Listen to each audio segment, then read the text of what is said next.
Resuming debates, the honourable member for Thornhill.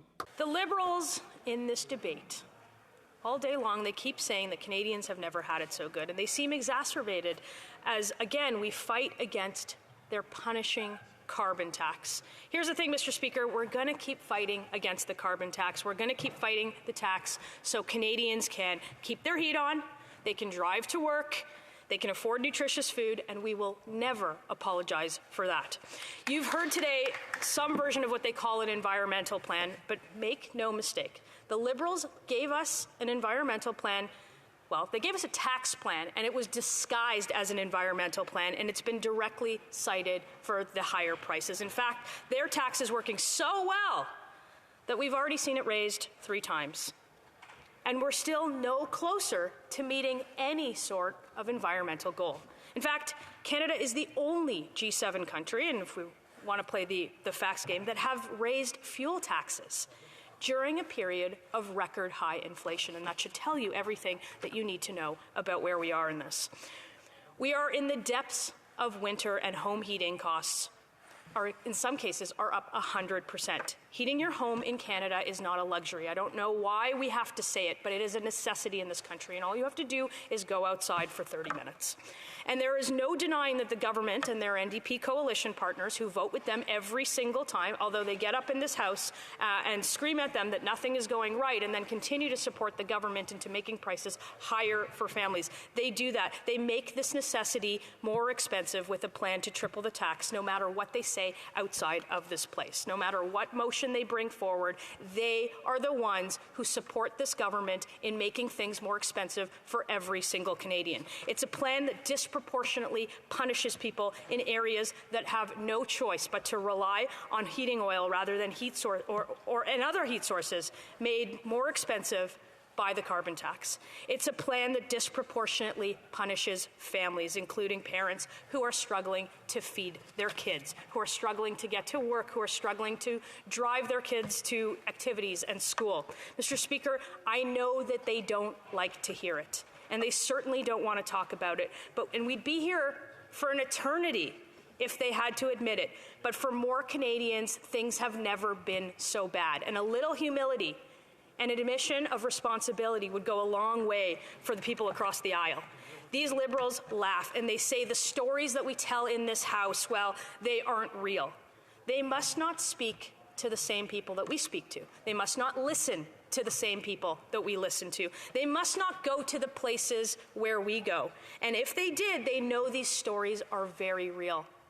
They are painfully real for millions of Canadians, and they are growing in number. And the most out-of-touch thing that anybody can do serving others in this place is to bury their heads in the sand and pretend like everything is fine, because it is not. It is far from it. Here in Canada, the Liberals have given us the highest inflation in 40 years, some of the highest interest rates in the G7, the highest in a generation, and the highest home prices ever. And now add on top of that a carbon tax, and we'll continue to speak against that tax in this House until we have the opportunity as a government to remove it. If the government was at all in touch with the economic reality, they'd know that you cannot tax your way to prosperity. You can't do that. It doesn't work. It never has. On our energy sectors, on our farmers, by the way, somebody who will speak with farmers is the honourable member from Foothills, in which I will be splitting my time with.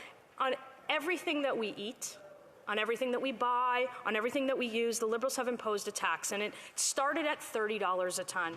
And then it went to $40 a tonne, and now it's at $50 a tonne. And they promised Canadians before the last election that it would never go up.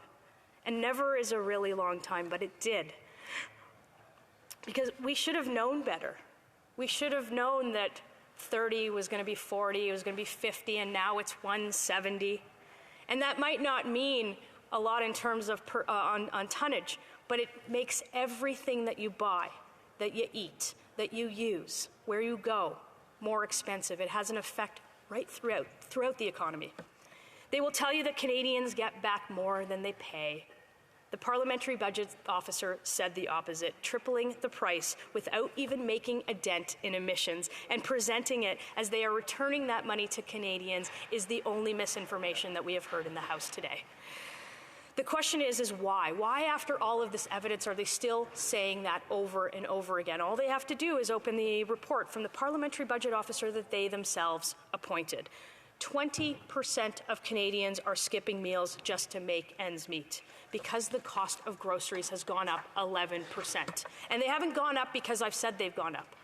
They've gone up because they've actually gone up. And people aren't angry because I say that they're angry. They're angry because they are hungry, and the price of groceries has gone up 11%.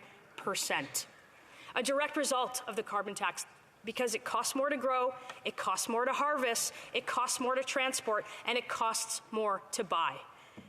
The Liberals blame someone else or something else or somewhere else for that failure. It is their fault. It is squarely their fault. And they could show some humility in this House and take responsibility. Again, it would go a long way. We have the lowest projected GDP per capita growth of any advanced economy, not just in the G7, but of any advanced economy. And the time right now to add taxes to the mix, well, that's not right now. It's actually never when it comes to this tax that doesn't work. 2 years ago, the Leader of the Opposition, when he sat here as the Member of Parliament, warned that if a government unchecked, unrestrained, out of control spending, that would lead to higher inflation and higher interest rates. The cost of government would drive up the cost of living, and that's exactly what we've seen happen. The Liberals told us that the only way to save ourselves on the environmental front is a carbon tax is the only way. And yet again, that doesn't match with reality. But it turns out once again that our trust was misplaced in a Liberal government that said they wouldn't raise a carbon tax, who have now raised a carbon tax and are about to triple it. Triple, triple, triple. Almost. All you need to do is verify the claim or just look around. Do we not have the highest inflation in 40 years? Do we not have the highest interest rates in the generation? Is home ownership not out of reach for Canadians? Are people not paying more for the cost of energy to heat their homes, to drive their cars, to buy their food? We know the answers, and it seems that the Liberals know it too. We bring this up every single day in the House, and we quote testimony from experts, testimony from their own parliamentary budget officer, which they appointed. We bring stories of the people that are hurting in this country, that they laugh off or that they call fake. This is the response from government.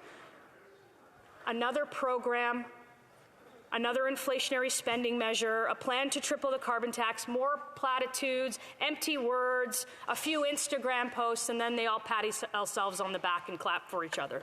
The Liberals can talk about the billions that they've spent, and they can talk about it all they want, I should say.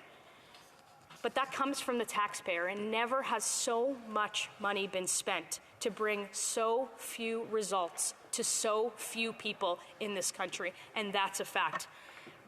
And the more of the same ideas that got us here in the first place just aren't good enough, and we have a different approach. And instead of giving more power to the government, instead of the central planning that we see from them, let's give more power to Canadians and let them spend more of their own money. Let's put that money back into their pockets and help them live with dignity, help them survive, help them pay to heat their homes and to drive their cars and to buy nutritious food for their families. Instead of raising taxes, leave workers with more money in their pockets, because they know how to spend their wages.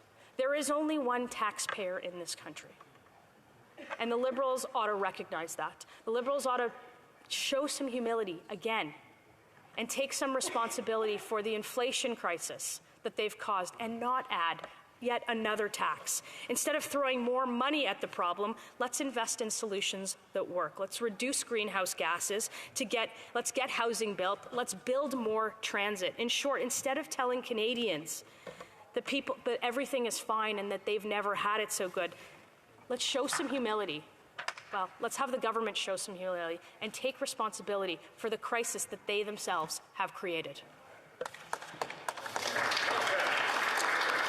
Questions and comments? Question and commentaire. The Honourable Member for Guelph. Thank you, Mr. Speaker. And the Honourable Member got my attention when she said that Canada has the worst GDP growth in developed countries. I had to quickly look up what the forecasts are for 2023. Canada 1.5%, United States 1.4, France 0.7, Germany 0.1, England is negative 0.6. It seems to me she's got the facts backwards, Mr. Speaker. Maybe she could correct that for the record. The honourable member for Thornhill.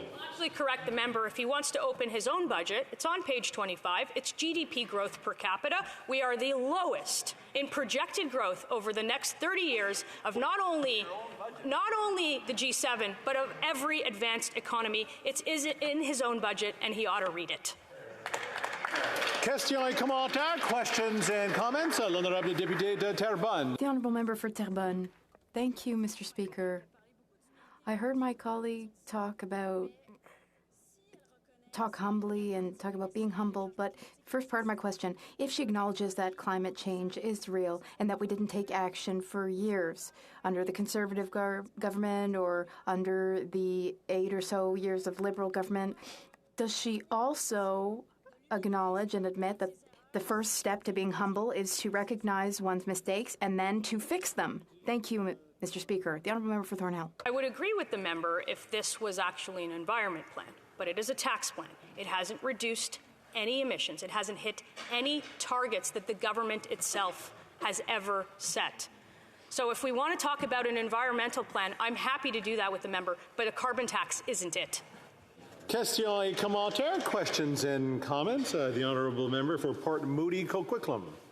Thank you, Mr. Speaker, and I appreciate the speech from the member today. And I just wanted to talk about some of the items that are top of the list of budget expenses in my riding of Port Moody Coquitlam, and that's housing and childcare, Mr. Speaker. So I wanted to talk specifically about housing. I know today we're having a conversation about carbon tax, and that really relief on any carbon tax is going to affect very few people, but relief on affordable housing is something that is huge. So I wonder if the member wouldn't mind just sharing some of the solutions that the Conservatives were brought to the table to fight the affordable housing crisis, or the lack of, because we desperately need more affordable housing in this country.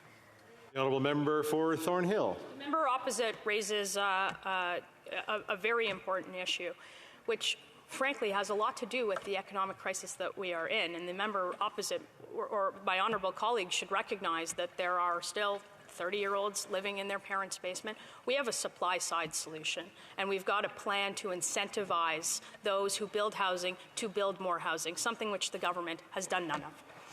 Questions and comments, questions et commentaires. The honourable member for Red Deer Lacombe. Thank you, Speaker. I want to just ask my colleague here. I received a call from a constituent this week, a woman in her mid-40s. Her gas bill was over $300 for the first time ever. She lives alone in her house. She says that if her power bill is equivalent, that she will not be able to afford her bills for the first time ever. She's never had a better paying job in her life, and her final thought to me was, I would have been better off staying with my abusive husband in that relationship because at least he paid the bills, because I cannot afford to live on my own anymore. And I'm wondering if my colleague has any thoughts about how this affects, how the carbon tax disproportionately affects women and people that are vulnerable in our society. Great question. The honourable member for Thornhill.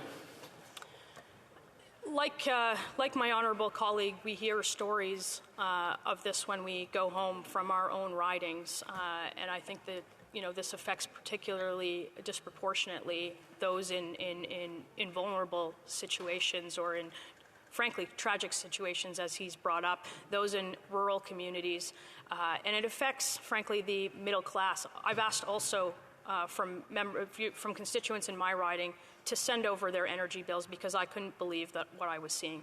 They use less and they pay more, and we can fix a part of that today by voting for this motion.